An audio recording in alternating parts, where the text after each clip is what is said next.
Hello दोस्तों, स्वागत है आपके अपने YouTube channel Target Civil Services में।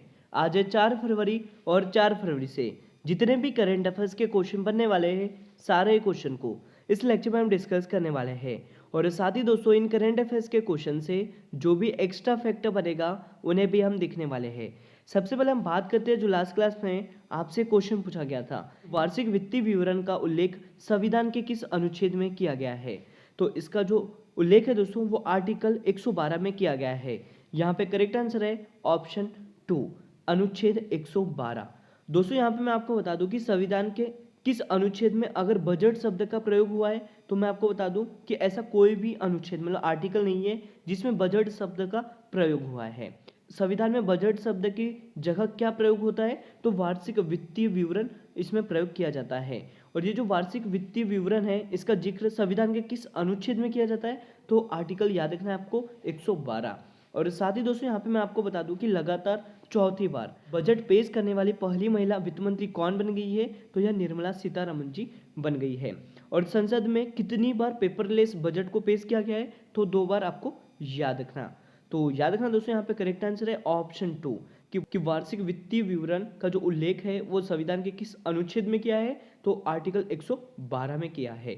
और अब दोस्तों शुरुआत करते हैं जो लास्ट क्लास में हमने क्वेश्चन किए थे उनके रिवीजन की।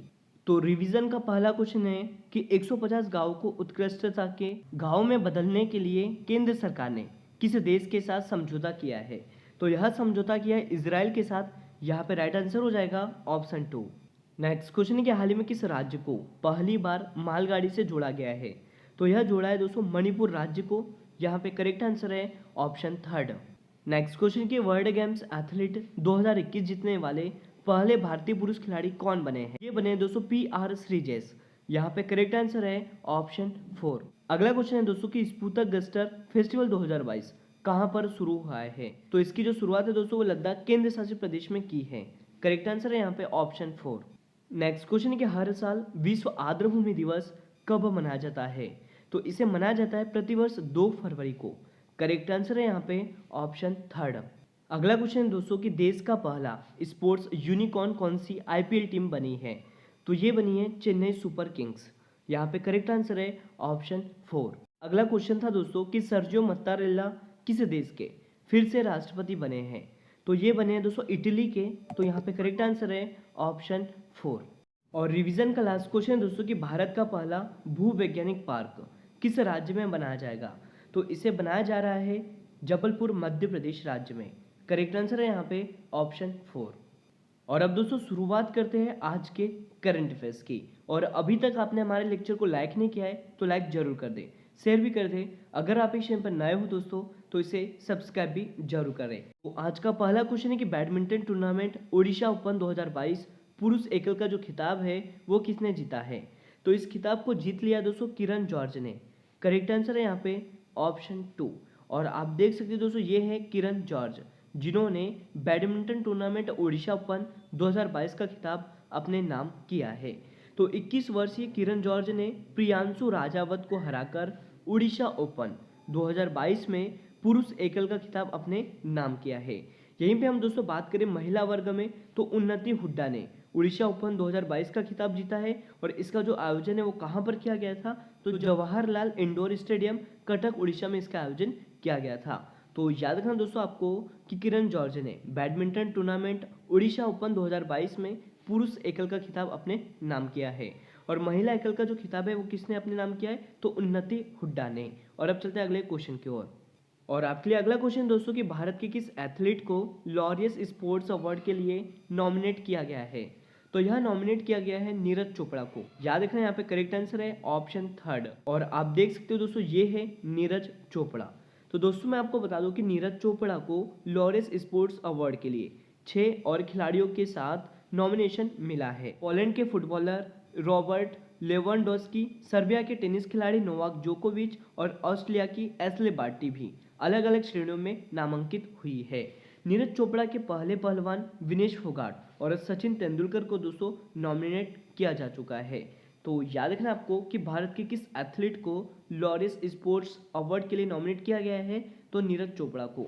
यहाँ पे दोस्तों मैं आपको बता दूं कि ये जो नीरज चोपड़ा है इन्होंने टोक्यो ओलंपिक 2020 में गोल्ड मेडल अपने नाम किया था। और इनका जो संबंध है वो किस खेल से है, तो याद रखना इनका जो संबंध है वो जेवलिन थ्रो मतलब भाला फेंक से है।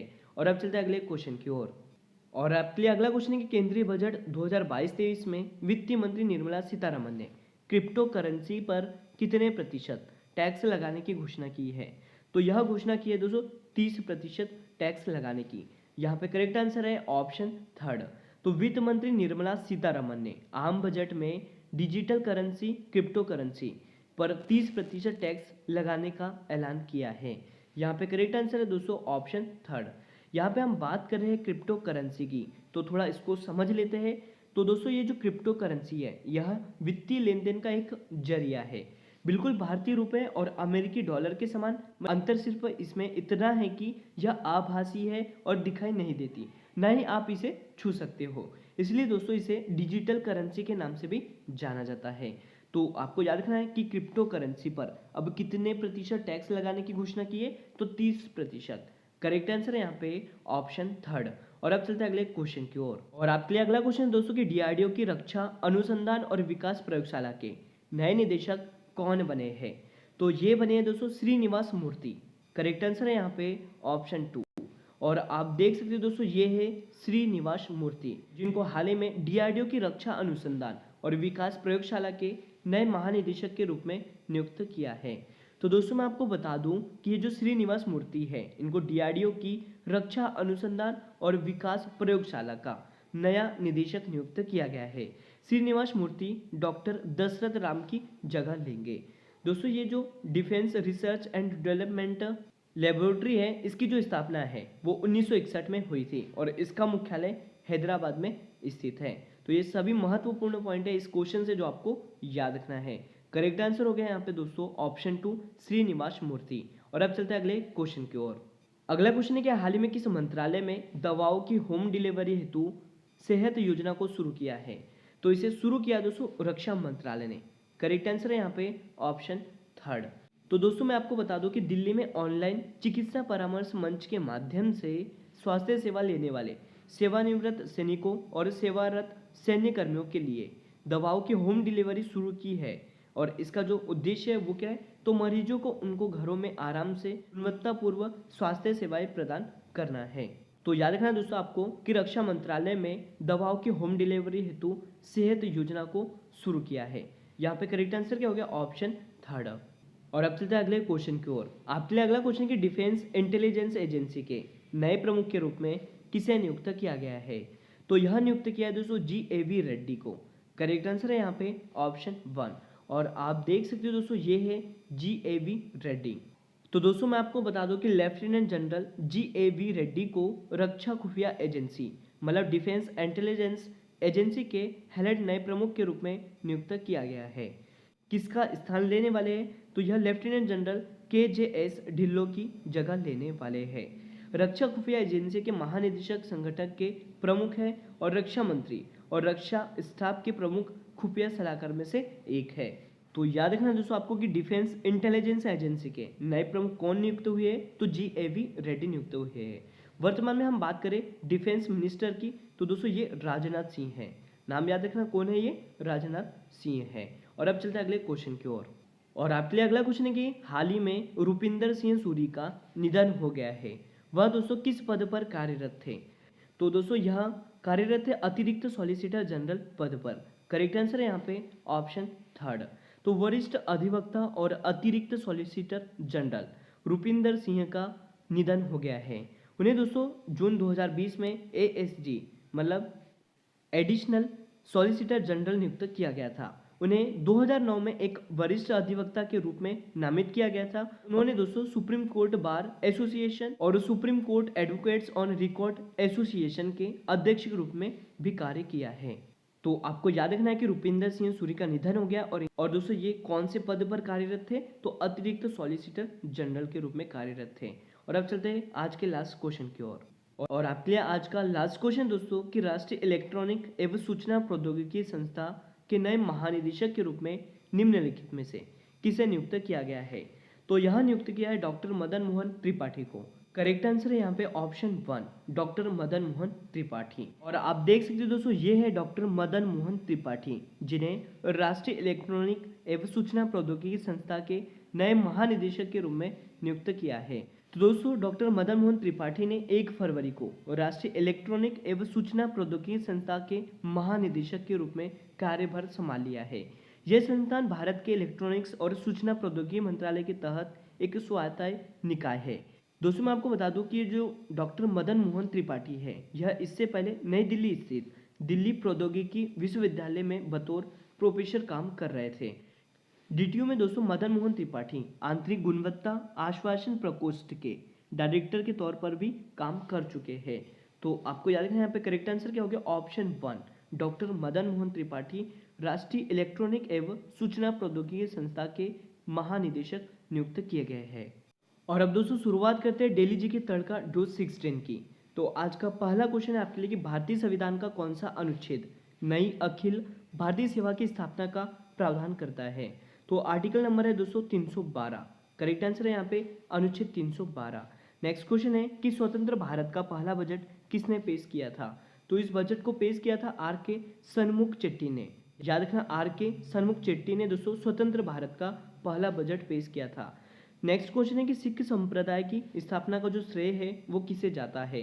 तो यह जाता है दोस्तों गुरु नानक देव जी को। करेक्ट आंसर है यहाँ पे गुरु नानक देव जी। नेक्स्ट पॉइंट है कि दिल्ली भारत की राजधानी कब बनी। तो दोस्तों ये बनी थी 1912 ईस्वी में, और इसकी जो घोषणा है वो 1911 में कर दी थी, लेकिन यह प्रभावी कब से हुई थी, तो 1912 में। अगला पॉइंट है दोस्तों कि कोशिका का पावर हाउस किसे कहा जाता है। तो ये कहा जाता है माइटोकॉन्ड्रिया को। नेक्स्ट क्वेश्चन है कि कुचिपुड़ी किस राज्य का शास्त्रीय नृत्य है। तो ये है दोस्तों आंध्र प्रदेश राज्य का। अगला पॉइंट है कि लोहे पर जंग लगने से उसका भार में क्या प्रभाव पड़ता है। तो इसका दोस्तों भार बढ़ जाता है। अगला पॉइंट है दोस्तों कि ध्वनि की चाल अधिकतम किस में होती है। तो ये होती है स्टील में। याद रखना आपको कि स्टील में ध्वनि की चाल सबसे अधिकतम होती है। अगला पॉइंट है दोस्तों कि भविष्य की धातु किसे कहते हैं। तो फ्यूचर की मेटल जो है वो दोस्तों टाइटेनियम को कहा जाता है। और डेली जी के तड़का डोज 16 का लास्ट क्वेश्चन है कि वह रक्त वाहिका जो रक्त को हृदय से शरीर के विभिन्न भागों में ले जाती है उन्हें क्या कहा जाता है। तो इन्हें दोस्तों धमनी कहा जाता है। और अब दोस्तों बात करते हैं आज के क्वेश्चन ऑफ द डे की। तो आज का जो क्वेश्चन है आपके लिए कि महिला हॉकी एशिया कप 2022 का जो खिताब है वो किसने जीता है। इसका सही जवाब आपको कमेंट सेक्शन में देना है। तो आज का लेक्चर यहीं पर एंड होता है। अगर आपको हमारा लेक्चर और आपको हमारी मेहनत अच्छी लगी हो तो इसे लाइक जरूर करें, शेयर करें। अगर आप इस चैनल पर नए हो दोस्तों तो इसे सब्सक्राइब भी जरूर कर ले। Thank you so much guys for watching this video. Bye bye, take care.